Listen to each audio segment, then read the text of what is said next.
Tēnā koutou katoa, no mai. Welcome to this panel, What are literary games and why do they matter? Ko Erin Harrington the ho. I'm a senior lecturer based in the English department at the University of Canterbury, and it's a real privilege to chair this session, not just because it's a really fascinating topic, but because it's a panel that's made up of emerging scholars. So it's wonderful to be able to support this sort of work. Scholars from Otago University here in Aotearoa, New Zealand. And so what we're going to do is we're going to have 3 papers back to back, and then we'll open up for questions.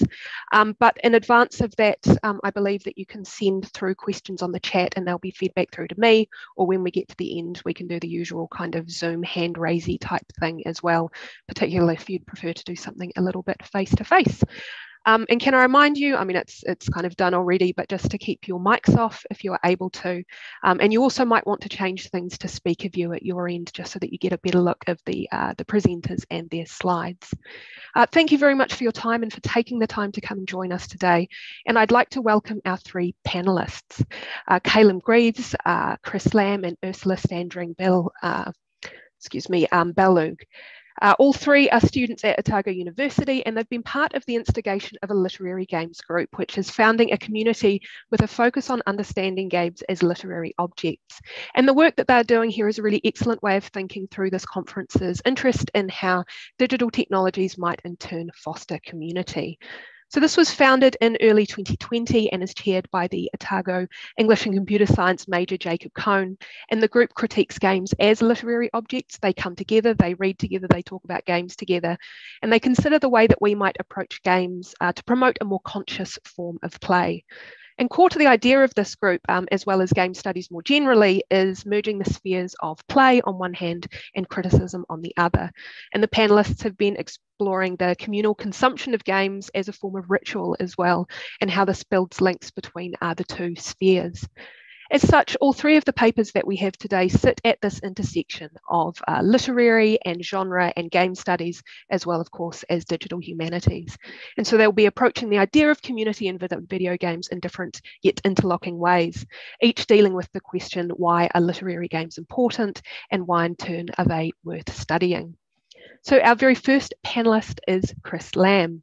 Chris is an MA candidate in English at the University of Otago, investigating weird fiction. They are interested in the I can never say that word, I'm so sorry. The phenomenological experience of the weird across narrative media, its discursive construction between the 19th and the 21st century, and the ontological potentials in disrupting rational and or ideological systems. They are particularly interested in the resignification of monstrosity in weird fiction by socialist and environmentalist, feminist, and queer writers. Chris themselves also writes magical realist fiction and noise music. They've recently published Olympus in the excellent, wonderful collection A Clear Dawn, New Asian Voices from Aotearoa New Zealand, which just came out recently and has a gorgeous cover, and Acid and Lost Time in the online journal Haina Mana, Asian New Zealand Art and Culture in 2019. Their most recent work, The Gloaming, is an interactive fiction created during Game Jam Aotearoa in 2021 with James Collins and Creations. Chris's paper is titled Ambiguous Utopias, New Weird Fiction, Video Games and Compassionate Estrangement. Over to you, Chris.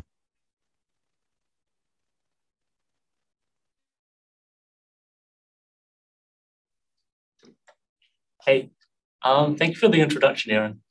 I'd just like to thank the conference organizers as well as Jacob Cohn for sharing the literary games group. So I'm going to talk about weird fiction in games. Let me just share my screen.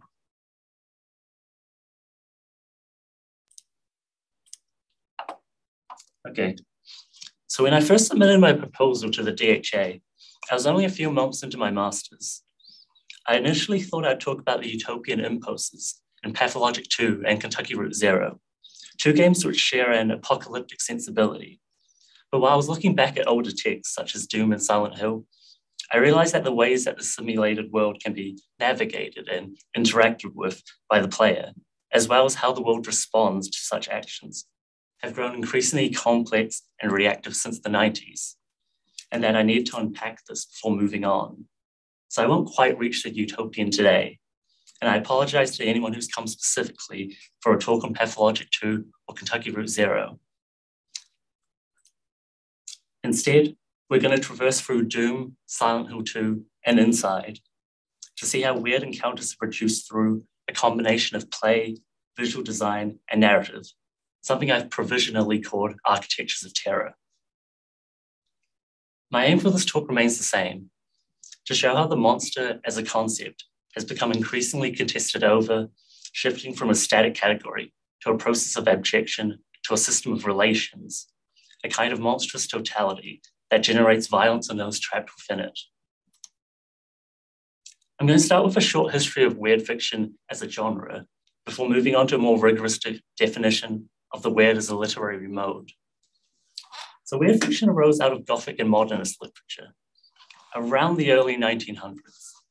Like Gothic literature, it explored the underside of the Enlightenment, transgressive desires, sublime affects, occult spaces, as well as concerns with past grievances and tainted bloodlines. From modernism, weird fiction took its experimentation with frame narratives and the breakdown of meaning, as well as with themes of decline, most associated with the decadence movement of the late 1800s. Filtered through theories of natural selection and geological time, authors such as Arthur Machen or H.P. Lovecraft reshaped the familial horrors of Gothic fiction into cosmic horrors, the discovery of a time prior to human existence, and even the cosmos as we know it today. Whereas adventure novels often depicted the colonial subject as capable of overcoming and exploiting the foreign lands they entered, weird fiction did the opposite. Stranded sailors would find their bodies colonized by fungi, or scientists would lose all reason the closer they came to the truth. The world itself, with all its history and materiality, would overwhelm the protagonist's capacity to understand or control it. Later weird fiction authors, such as those associated with new wave science fiction in the 60s, would connect cosmic horror to issues such as climate change, capitalism, and the mediation of desire through technologies such as television or pharmaceutical drugs. The 60s and 70s were also a time when queer and female authors became more prominent, and though they weren't explicitly tied to the neo wave, their utopian visions supplemented cosmic horror with a political project beyond reactionary nihilism. This would come to bear on more recent authors, such as China Miéville or N.K. Jemisin, but that's a story for another year. Now I'm going to move to my analysis proper. There are three concepts that underlie my approach: the weird, the monstrous, and the unnatural. Building off weird fiction scholars such as S.T. Joshi, Benjamin Noys, and Timothy Murphy, I understand the weird as a particular mode of writing, less concerned with iconography or narrative tropes than with generating an affect of dread. What makes this dread specifically weird is its capacity to rupture a symbolic, rational, or logical system of thought. And this dread is often experienced as paranoia, sometimes ecstasy, but it's always destabilizing. It's the suspicion that one's foundations for knowing are terribly wrong. The monster, as theorized by Jeffrey Cohen, is related to this. Cohen understands the monster as an embodiment of difference, a chimera that transgresses reified categories of being. It's an assemblage of not only bodily parts, but cultural parts as well, fears and desires that signify both beautiful and awful possibilities, just beyond our everyday understanding of the world. My last concept is the unnatural, as defined through narratology. Jan Elber defines it as a narrative mode, concerned with representing the impossible. Where the natural attempts to mimic reality, the unnatural refuses mimesis. This may be done through the breakdown of a physical law, a logical principle, or an anthropological limit. Brian Richardson refines this further by stating that the unnatural operates at the level of story rather than discourse. The fictional world, rather than its representation, is fragmented and contradictory, refusing verisimilitude with our own world, or with its genre conventions. In sum, the unnatural lacks internal coherency. While the weird and the unnatural are distinct, the weird often generates a suspicion that the world is unnatural, that some foundation has been turned, and that our rules are mere psychological comforts. to veil some monstrosity at the core of all being. So now I'm going to talk about Doom.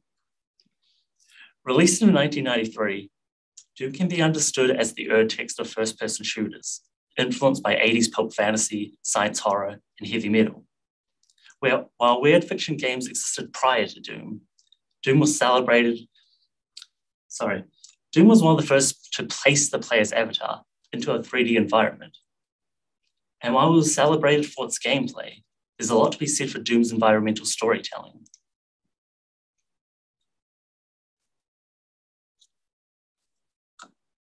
The game begins without any text, and the first thing you see is a corpse.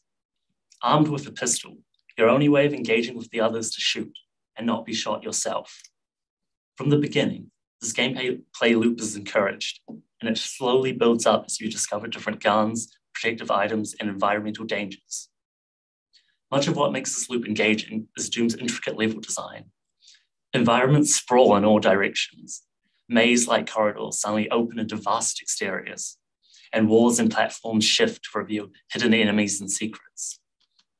There's a mutability to the architecture of Doom that, while not quite unnatural, is jarring and senseless. The world seems hostile to you, reshaping itself to better disorient and kill you. There's a section where I had to go through a pitch black room. I could hear growls and screams, but see nothing. I approached and something shot at me, lighting up the room for a split second. The room was teeming with enemies. Then it was dark again. I realized I'd only see these enemies long enough to kill them if they attacked me first. My success required compromise, the invitation of violence upon my body. Such an encounter is made possible through Doom's use of visibility, focalized through the modulation of lighting and shifting environments. Doom's visual design reinforces this feeling of dread. The first chapter, with its walls of circuitry, resembles a space station. However, by the second chapter, the environment has been invaded and transformed. There are doorways shaped like inverted crosses, teleporters powered by pentagrams, lakes of fire, and rooms composed of stone and flesh. These elements exist alongside the first chapter's sci-fi corridors and rooms, suggesting an eerie displacement or a slow corruption of that which had once been human. The monstrous, previously isolated to individual enemies, expands into something grander, some invisible engine capable of stitching together a bricolage of medieval, Gothic, and science fiction environments. It transgresses ontological boundaries between animate and inanimate matter, between the occult and the scientific, and between distinct historical times. Later on, you fight a demon with a rocket launcher for an arm, the implication being that the monstrous appropriates and assimilates that which it corrupts and colonizes, that even if you die, you'll live on as a monster. While I find Doom fascinating in the ways it depicts postmodern bricolage as monstrous, it's limited as a weird fiction due to its gameplay. There's nothing to do except shoot the other. Although it reveals an increasingly strange world and hints that this is due to the tinkering of military scientists, one's engagement with this world is through violence, a nullification of alterity. The monster remains that which must die, and with its death, the promise of a return to an ontologically sensible world. Ultimately, Doom is conservative in its story and gameplay. It's perhaps best understood as weird adjacent, or asymptotic to the weird.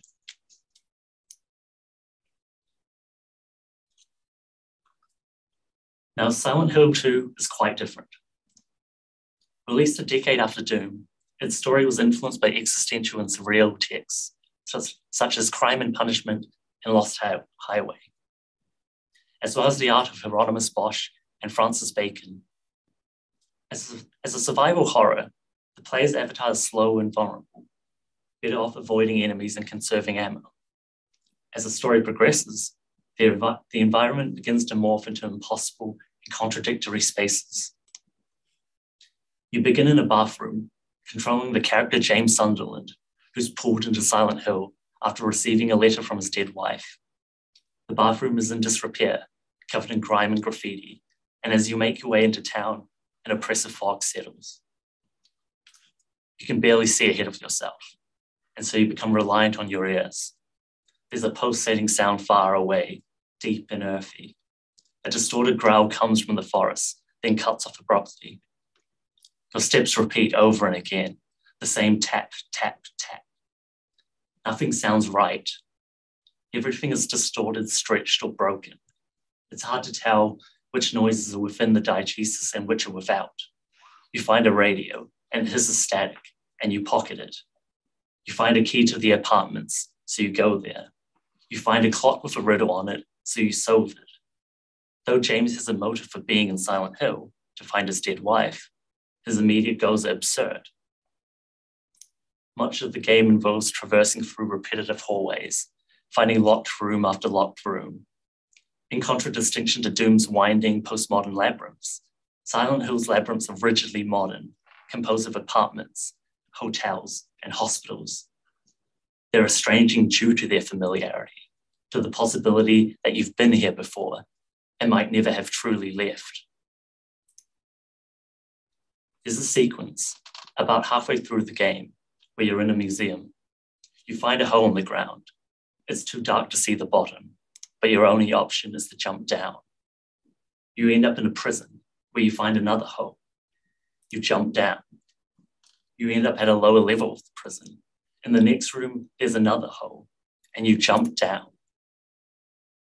I find this sequence terrifying, this endless self-directed tumbling down without an end in sight. Worse, when the sequence ends, you walk out onto the street as if nothing had happened. The uncanny ruptures completely into the unnatural, generating an awful sense that there is nothing holding this world together, except maybe James's confusion and despair. Those familiar with Silent Hill will know that this is exactly what's happening, that Silent Hill manifests the parts of ourselves we cannot face, but distorted into the unrecognizable, yet unbearably familiar. The dilapidated buildings, the esoteric puzzles, the endless descent into the earth. These are all symbolic chimeras from James's past. So where Doom displaces the human with the demonic, Silent Hill confronts the human with its own creations. We move from a concept of the human as outside of us to a concept of the monster as ourselves, but twisted and deformed. This is true to Cohen's concept of the monster. The outside is not a literal over there, but rather the things we abject out. Many of Silent Hill's monsters are humanoid in shape, half merged with their environments. One resembles a body bag, caged by metal bars. Another is a mass of flesh, sunken into a bed frame. Themes of decay, entrapment, and lust saturate the world. Themes that become comprehensible once you learn of James's past. That after years of taking care of his bedridden wife, he kills her to end both her suffering and his own. From Doom to Silent Hill, we see a movement from the cosmic to the psychological, to architectures that resemble the main character's grief and guilt. Where Doom introduces us to a hostile world, Silent Hill reveals to us the hostile world already present around us, engendered by our own contradictory desires and fears. This is an interesting use of the weird. In cosmic horror, the protagonist often moves from a state of comprehension to incomprehension. Silent Hill does the opposite, while retaining weird fiction's mechanism of rupture. You ultimately comprehend the mystery of Silent Hill. However, this comprehension occurs through a traversal into the impossible. It's into that all the monsters in Silent Hill disappear the moment James learns the truth, and moreover, claims responsibility for enacting that truth. In other words, by traversing through the weird, the monstrous becomes human again.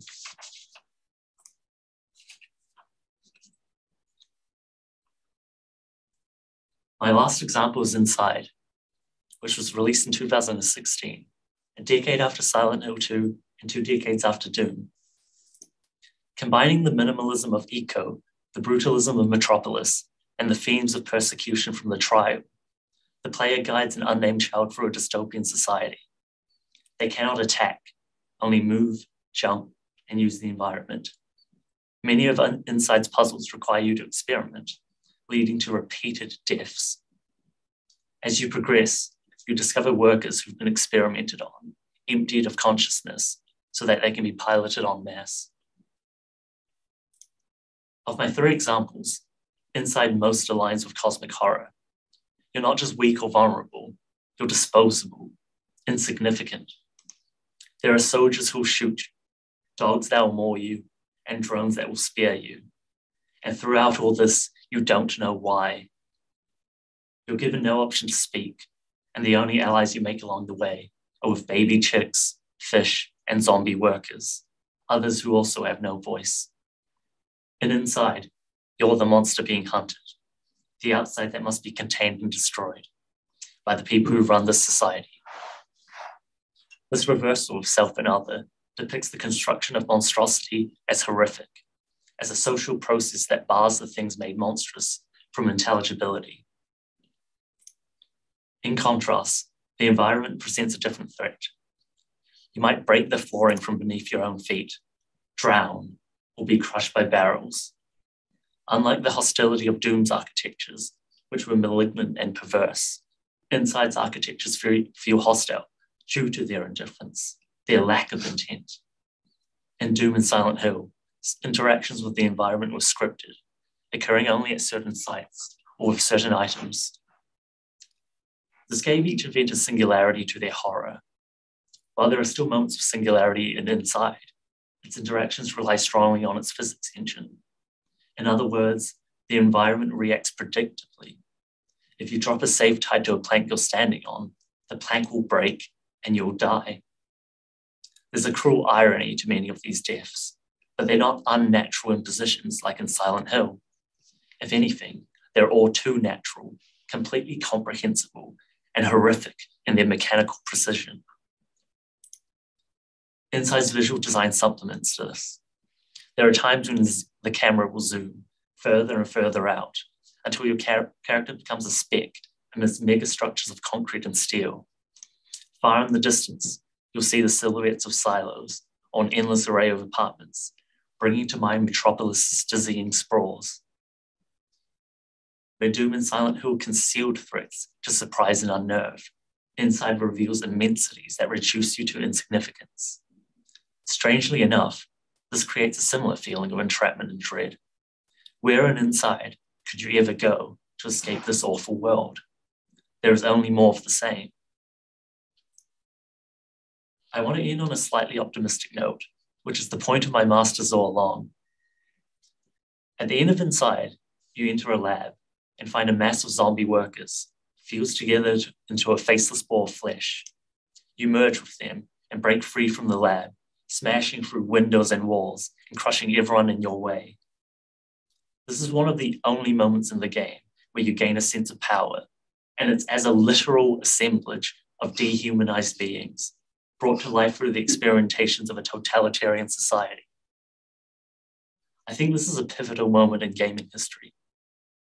Not only is the story of Doom reversed to portray the perspective of those experimented on, so too are the themes of Silent Hill 2 broadened out to the level of the political, showing how society abjects certain identities for the conservation of others, and that once abjected, anything may be done to them without remorse. Yet Inside ends with them striking back. In the face of atrocity, there is struggle, not from a position of purity like in Doom, or through a mechanism of self-integration like in Silent Hill, but from the sight of monstrosity itself, with all its fragmented grotesqueries. Inside shows the revolt as revolting, yet sides with it nonetheless. Though things feel bleak and impossible for the majority of the game, it ends with a glimmer of hope, if only a glimmer. So to conclude, not all games have followed this trajectory. There are still plenty of games like Doom, but as game worlds have become more dynamic, so too have more complex forms of terror emerged, particularly through environmental interactions, these architectures of terror. Along with this, new ways of depicting monstrosity have emerged. In Doom, the monster was emphatically not you. They were always over there, looking a bit sus with their fireballs and screaming faces. In Silent Hill 2, there are grotesque beings.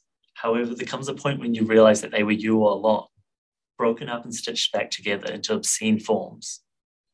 And inside, you are the thing hated and hunted. You are the monster, but not by your own choice, rather by a persecution you cannot understand, and one you can only escape by becoming completely monstrous. It's here, at the embrace of monstrosity, that I see something utopian emerging, something truly radical that yearns for a different society, will not permit. And it's here that my thesis begins. Thank you for coming to my talk.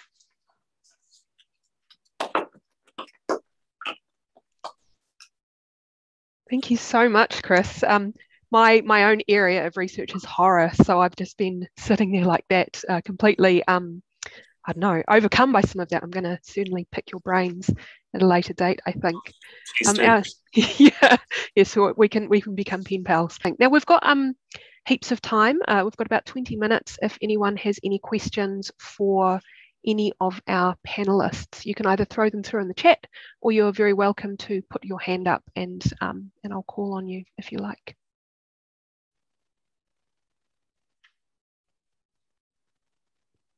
Yes, Naomi. Hi, I just have a question for Chris.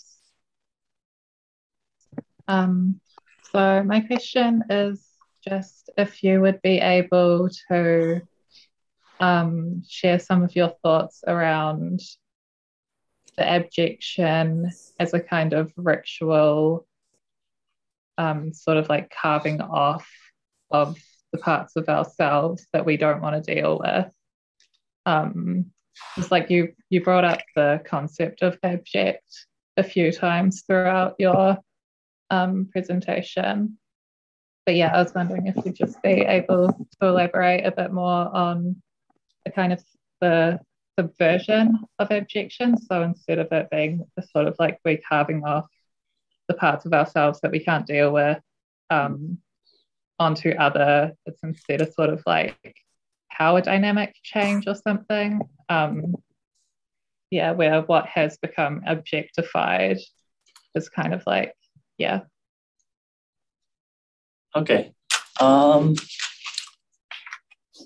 Yeah, I guess, because what I was trying to figure out while writing this talk was like how, I guess, Christaver's idea of abjection, which is quite focused on the self or the constitution of the self, how that then kind of changes when we start thinking about biopolitics. So that's Foucault, and I didn't bring him up because I didn't want to just keep throwing concepts out there, but I couldn't help but see how, I don't know, that motion of throwing something outside of yourself, like it's a way of giving yourself security. So it's a way of like creating an identity through, like you said, like these rituals that we repeat over and over again. And so what I was trying to see inside is how that ritual is being, like how you as the player are kind of the object of someone else's ritual. Like you are the thing that constantly gets thrown out over and over and over again. And I don't know how I've never quite seen that before, like a depiction of abjection from the thing thrown out. Like, sorry, I'm not sure if this answers your question, but yeah, I'm just trying to connect it to the case studies that I presented. Do you have any more thoughts? Yeah, I appreciate that I was being a bit vague, but yeah, I guess just the idea of media like reflecting power dynamics over time, and how a power dynamic for in like modernity, for instance, might be the sort of solidification of the power of a certain kind of social group, and how that gets reflected in media. And then like over the last couple of decades, kind of seeing more representation in media and like even in video games, in general, there's like, it's always, you know, like the cis white male protagonist, and how that is kind of beginning to be subverted, and we're starting to see more like variants within that. Yeah, and so I guess just like the objectified other kind of gaining more empowerment and embodiment even. Yeah, and like how media is reflecting that process to us. Yeah. Well, like two films I can think of off the top of my head that seem to be trying to do that reversal are the Neo Suspiria and also Get Out. Like because like old horrors, like they tend to, I don't know.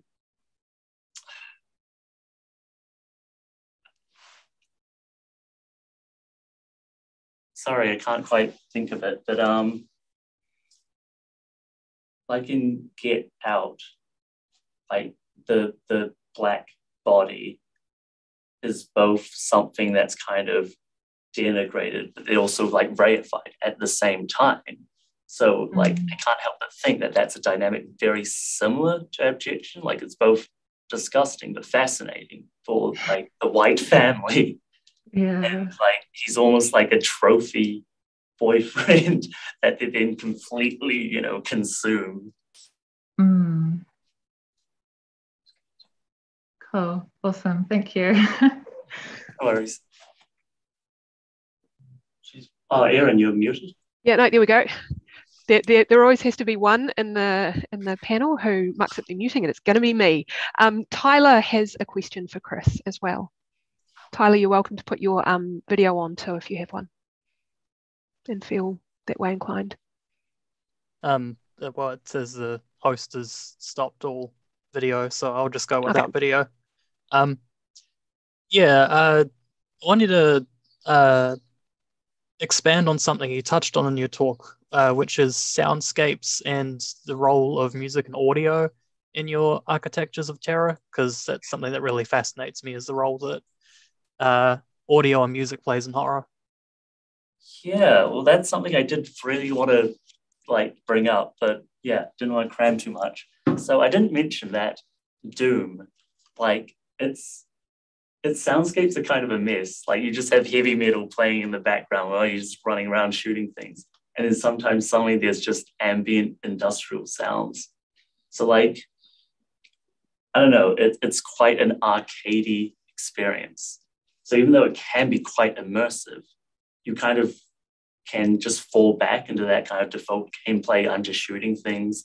This doesn't really, there aren't consequences to this world or to my actions in this world. And so Silent Hill like 2, that immerses you almost by making all the sounds not fit in with its world. Like they fit the feeling of the world, but they don't seem to belong there. And so that seems to be a very different like movement from like arcade into, I don't know, survival horror. And inside, like, it goes even further. Like, this is something I didn't go into, is that inside it has these there's this part near the end of the game where there's like this sonic, like kind of weapon of mass destruction. And it's just going off in the background, just boom, boom, just every, I don't know, like 5 seconds. And that starts folding in with the music to the point where you can't tell apart the music from like the ambient noises. And that just keeps happening over and over again in that game. Like, so, I don't know, like these games I don't quite know what to call it. Like they both have become more realistic, but also they push quite hard into anti-realism.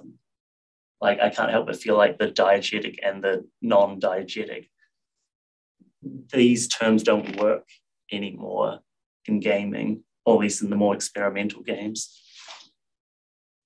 Yeah, that's fascinating. It almost brings to mind the subtle heartbeat that plays throughout the soundscape of The Shining, the 1980 version, and incorporates with the soundtrack.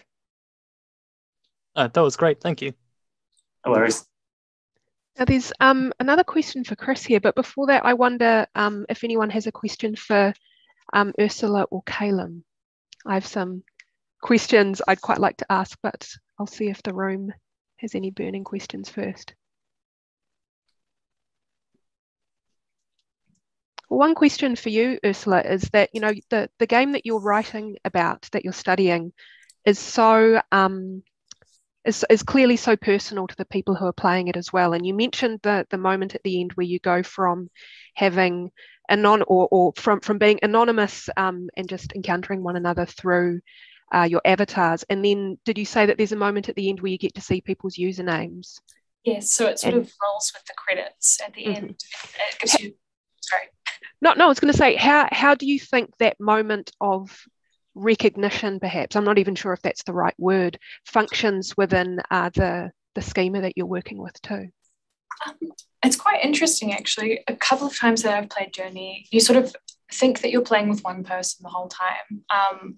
And sometimes you do, but then other times it's sort of, you discover at the end that it's actually just 5 different people, like 5 different usernames turn up at the end, and you sort of realize like this one constant person that's been beside you the whole time is actually been comprised of like 5 different people, which is really, really fascinating. So it's sort of like this real group experience sometimes. Like every now and again, it is just one other person, but yeah, it can be this real, I guess, like collective experience. And at the end, that reveal is quite, you know, strange and visceral because it's often not what you expect. And you mentioned that, you know, people will play through again and again and get additional embroidery. Does the experience of that moment change when you've played it through a few different times? Do you mean like the reveal at the end? Yeah. Oh, again, like I said, sometimes you discover at the end it's just one person. And then other time it will be like 5 different people, which is, you know, also, I guess, a different experience all at the same time. And I guess people's usernames sort of suggest things about them. I think sometimes there are like biases about about usernames, sorry. And I know, especially being a girl gamer, sometimes I like to conceal the fact that I am a woman because, you know, there are often biases, which is really unfortunate, but, you know, you've got to protect yourself. And so, you know, it can be kind of interesting. Like you just, at that moment, you sort of discover little things about someone, whether it's a word or a reference to something or something that suggests something other.